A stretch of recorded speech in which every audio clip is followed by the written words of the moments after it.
हे सज्जनों, हे भक्तजनों, कल की कथा में आपने देखा मारीच का स्वर्ण मृग बनकर छल करना, राम जी और लक्ष्मण जी का पीछे जाना और उस अवसर का लाभ उठाकर राक्षस राज रावण का माता सीता का हरण करना। आपने देखा कि महावीर पक्षीराज जटायु ने रावण से युद्ध किया, किंतु असुरबल के आगे घायल होकर भी उन्होंने प्राणों की आहुति देकर धर्म की रक्षा की। राम जी जब लौटे और जटायु को अंतिम क्षणों में देखा तो उनके वचन सुन प्रभु भावुक हो उठे। जटायु ने अपने प्राण त्याग दिए, परंतु राम कथा को अमर कर गए। अब राम जी और लक्ष्मण जी सीता जी की खोज में वन वन भटक रहे हैं। उनके हृदय में विरह की पीड़ा है, पर आंखों में धर्म का प्रकाश है। आज की कथा हमें ले जाएगी शबरी माता की भक्ति तक, फिर हनुमान जी के प्रथम दर्शन तक, राम सुग्रीव की मित्रता तक और बाली वध जैसे महान प्रसंग तक। तो आइए आरंभ करें रामलीला के अष्टम दिवस की ये पावन कथा। वन की पगडंडियों पर चलते हुए राम जी और लक्ष्मण जी पहुंचे उस आश्रम में जहां वर्षों से एक भक्तिनी प्रभु की प्रतीक्षा कर रही थी। वह थी माता शबरी। वर्षों से शबरी रोज सुबह उठकर यही सोचती, आज शायद मेरे प्रभु आएंगे, आज शायद मैं उनके चरण धो सकूंगी, आज शायद मैं उन्हें अपने हृदय का फल भेंट कर सकूंगी। और आज वह दिन सचमुच आ गया। शबरी ने प्रभु को देखा तो उनकी आंखों से आंसू बह निकले। वह बोली, प्रभु, मेरे पास न पुष्प है, न गंध, न भव्य अर्पण, केवल ये बेर हैं जिन्हें मैंने अपने प्रेम से संजोया है।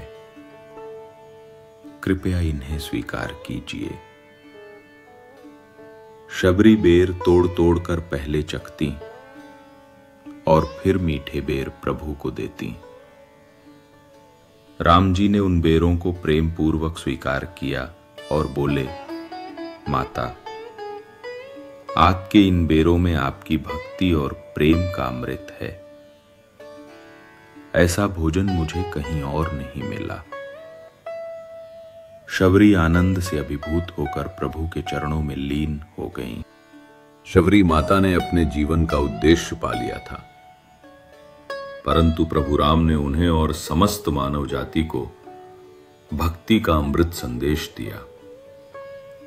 यही कहलाता है नवधा भक्ति।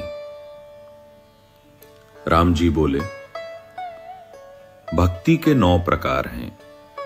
पहला साधु संगति, दूसरा कथा श्रवण, तीसरा गुरु सेवा, चौथा कीर्तन, पांचवा जप, छठा वैराग्य, सातवां संतोष, आठवां सादगी, नवां समर्पण।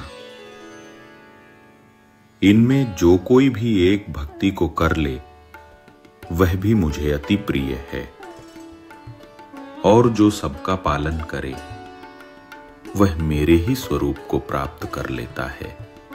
राम जी के वचनों को सुन शबरी भाव विभोर हो गईं। उन्होंने कहा, प्रभु, आज मेरा जीवन सफल हो गया, अब मुझे और कुछ नहीं चाहिए। और इस प्रकार भक्त शबरी अपने जीवन की तपस्या पूर्ण कर प्रभु के चरणों में लीन हो गईं। उनका उदाहरण हमें सिखाता है, प्रभु को पाने के लिए केवल निष्कपट भक्ति और निर्मल प्रेम चाहिए। शबरी माता का आश्रम छोड़कर जब राम जी और लक्ष्मण जी आगे बढ़े तो वे पहुंचे ऋष्यमुख पर्वत की ओर। वहीं पर निवास कर रहे थे वानर राज सुग्रीव। किंतु सबसे पहले उनसे भेंट करने आए एक साधु वेशधारी, जो और कोई नहीं स्वयं पवन पुत्र हनुमान थे। हनुमान ने विनम्र स्वर में पूछा, प्रभु, आप कौन हैं जिनके तेज से ये वन आलोकित हो रहा है? राम जी ने उत्तर दिया, मैं अयोध्या का राम और ये मेरा भ्राता लक्ष्मण है। राक्षस राज रावण मेरी भार्या सीता का हरण कर ले गया है। हम उनकी खोज में निकले हैं। इतना सुनते ही हनुमान भाव विह्वल हो गए। उन्होंने साधु वेश त्याग कर अपने वास्तविक स्वरूप में आकर प्रभु के चरणों में प्रणाम किया और बोले, प्रभु, भाग्य धन्य हुआ कि आज आपके दर्शन हुए। आइए, मैं आपको अपने स्वामी सुग्रीव से मिलाता हूं। वह आपके समान दुखी हैं और आपके सच्चे मित्र बन सकते हैं। और इस प्रकार राम जी और हनुमान जी का प्रथम मिलन हुआ। यह केवल दो आत्माओं का संगम नहीं था, बल्कि त्रेता युग का सबसे महान कार्य लंका विजय यहीं से संभव हुआ। हनुमान के संग राम जी और लक्ष्मण जी पहुंचे ऋष्यमुख पर्वत पर। वहां निवास कर रहे थे वानर राज सुग्रीव। प्रभु से मिलकर उन्होंने अपना दुख सुनाया। हे रघुनंदन, मेरे भाई बाली ने छल पूर्वक मेरा राज्य और मेरी पत्नी छीन ली। मैं वन वन भटक रहा हूं, असहाय और अपमानित। राम जी ने सुग्रीव को आश्वस्त किया, सुग्रीव, भय मत करो। राम का वचन कभी असत्य नहीं होता। मैं तुम्हें तुम्हारा राज्य लौटा कर दूंगा, पर इसके बदले मैं चाहता हूं कि तुम सीता माता की खोज में मेरी सहायता करो। दोनों ने अग्नि को साक्षी मानकर मित्रता का संकल्प किया। यह मित्रता ही आगे चलकर धर्म और विजय का मार्ग प्रशस्त करने वाली थी। राम जी का वचन सुनकर सुग्रीव के हृदय में उत्साह जागा। उसने हनुमान और वानरों को बुलाया और सबको युद्ध की तैयारी का आदेश दिया।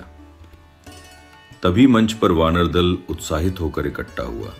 नगाड़ों और रणभेरी की ध्वनि गूंज उठी। वन पर्वतों पर मानो रणघोष का आलोक फैल गया। सुग्रीव पुकार रहा था, बंधुओं, आज वह दिन है जब हमें अपने अपमान का बदला लेना है। बाली ने छल पूर्वक मेरा राज्य और मेरी पत्नी छीन ली। अब प्रभु श्री राम हमारे साथ हैं। तैयार हो जाओ युद्ध के लिए। वानर सेना उत्साह से गरज उठी, जय श्री राम, जय सुग्रीव। परंतु सुग्रीव के मन में अब भी संकोच था। वह धीरे से राम जी के पास जाकर बोला, प्रभु, बाली का बल अपरंपार है। मुझे भय है कि मैं उसका सामना न कर पाऊं। राम जी मुस्कुराए और बोले, सुग्रीव, अन्याय कितना भी बलवान क्यों ना हो, धर्म के सामने टिक नहीं सकता। तुम केवल युद्ध के लिए उसे ललकारो, शेष कार्य मेरे बाणों का होगा। राम जी के वचनों से सुग्रीव का संशय मिट गया और उसके भीतर नया उत्साह भर गया। सुग्रीव को विश्वास हो चुका था, क्योंकि अभी अभी राम जी ने अपने एक ही बाण से 7 साल वृक्षों को भेद कर अपनी अपार शक्ति सिद्ध की थी। अब वह निर्भय होकर बाली को युद्ध के लिए ललकारने पहुंचा। सुग्रीव ऊंचे स्वर में पुकार रहा था, बाली, यदि तुझ में बल है तो सामने आ। आज मैं तुझसे अपना राज्य और अपना सम्मान वापस लूंगा। ललकार सुनते ही बाली प्रचंड वेग से प्रकट हुआ। उसका रूप भयावह था, नेत्र क्रोध से लाल। वह करज कर सुग्रीव पर टूट पड़ा। दोनों भाइयों में भीषण संग्राम छिड़ गया। वे वृक्षों को उखाड़ कर फेंकते, पर्वत शिलाओं से प्रहार करते। वानर दल विस्मय और भय से युद्ध देख रहा था। जब बाली ने सुग्रीव को दबोच लिया और उसे परास्त करने वाला था, तभी राम जी 7 साल वृक्षों की ओट से अपने धनुष पर बाण चढ़ाकर छोड़ा। क्षण भर में वह बाण बाली के वक्ष में आ लगा। बाली भूमि पर गिर पड़ा। वन एकाएक मौन हो गया। धरती पर पड़ा बाली रक्त से लथपथ था। उसकी सांसें टूटी जा रही थीं, पर नेत्रों में प्रश्न की ज्वाला थी। वह कराहते हुए कह रहा था, राम, आप धर्मराज कहलाते हैं, फिर आपने यह अधर्म क्यों किया? मैं तो आपके सामने युद्ध करने नहीं आया था, फिर आपने वृक्षों की ओट से मुझे क्यों मारा? वन का वातावरण मौन हो गया। राम जी शांत और गंभीर स्वर में बोले, बाली, तुमने अपने ही छोटे भाई सुग्रीव की पत्नी को अन्यायपूर्वक छीन लिया। स्त्री अपहरण और भ्रातृद्रोह सबसे बड़ा धर्म है। राजा का धर्म है न्याय की रक्षा करना, और मैं उसी धर्म का पालन कर रहा हूं। मैंने वचन दिया था कि सुग्रीव को उसका अधिकार लौटाऊंगा। आज मैं उसी प्रतिज्ञा को निभा रहा हूं। राम जी के वचनों से बाली का क्रोध शांत हो गया। उसकी आंखों में पश्चाताप भर आया। उसने निवेदन किया, प्रभु, अब मुझे सत्य स्पष्ट हो गया है। मैं अपनी भूल स्वीकार करता हूं। मैं अपने पुत्र अंगद को आपके हाथों सौंपता हूं। उसका संरक्षण कीजिए और उसे धर्म पथ पर चलाइए। इतना कहकर बाली ने अंतिम श्वास ली। उसका वीर जीवन समाप्त हुआ, पर पीछे छोड़ गया धर्म और अधर्म का अमूल्य संदेश। बाली के प्रस्थान के बाद वन का वातावरण गंभीर था, पर अब धर्म का विजय पथ स्पष्ट दिखाई दे रहा था। राम जी ने सुग्रीव को आगे बुलाया और कहा, अब तुम्हें तुम्हारा खोया हुआ राज्य लौटाया जाएगा। वानर सेना उल्लास से गूंज उठी। जय श्री राम, जय सुग्रीव। ऋष्यमुख पर्वत से किष्किंधा नगरी तक आनंद की लहर फैल गई। सुग्रीव का राज्याभिषेक धूमधाम से हुआ। सुग्रीव ने प्रभु को प्रणाम कर कहा, प्रभु, यह राज्य आपका है। मैं इसे धर्मपथ पर चलाऊंगा और सीता माता की खोज में तन मन धन से आपकी सेवा करूंगा।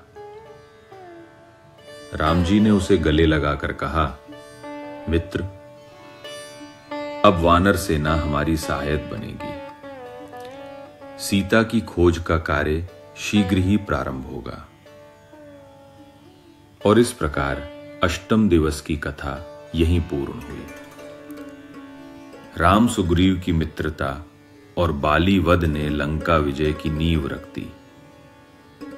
अब अगले दिवस की कथा में आप देखेंगे सीता की खोज, समुद्र तट की यात्रा और पवन पुत्र हनुमान का महाबली रूप।